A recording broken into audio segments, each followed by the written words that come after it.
ఈరోజు మనము చాలా టేస్టీగా వంకాయ పచ్చడి ఎలా చేయాలో ఇప్పుడు చూద్దాము. ఇది చపాతీలోకి, పుల్కాలోకి, వేడి వేడి రైస్లో కాస్త నెయ్యి వేసుకొని తింటే చాలా టేస్టీ ఉంటుంది. మీరు కూడా సింపుల్గా ఇలా ట్రై చేయండి. ముందుగా ఒక ప్యాన్లో కాస్త ఆయిల్ వేసుకొని కట్ చేసి పక్కన పెట్టుకున్న వంకాయ ముక్కల్ని యాడ్ చేసుకోవాలి.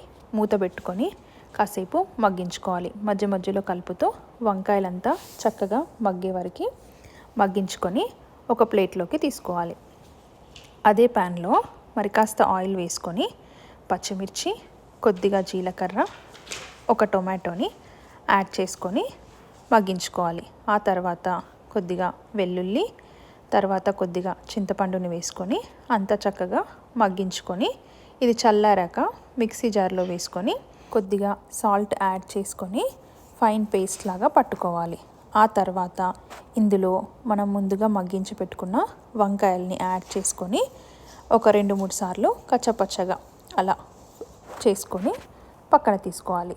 తర్వాత తాలింపు కోసం ఒక గిన్నెలో కాస్త ఆయిల్ వేసుకొని జీలకర్ర, కరివేపాకు, ఎండుమిర్చి, కొద్దిగా పసుపు యాడ్ చేసుకొని అంత బాగా మిక్స్ చేసుకోవాలి. ఆ తర్వాత మనం గ్రైండ్ చేసి పక్కన పెట్టుకున్న పేస్ట్ని కూడా యాడ్ చేసి అంతా మిక్స్ చేసుకుంటే మనకు ఎంతో టేస్టీగా వంకాయ పచ్చడి రెడీ అవుతుంది. మీరు కూడా ఇలా సింపుల్గా ట్రై చేసి ఎలా ఉందో కామెంట్స్లో పెట్టండి. Thank you for watching.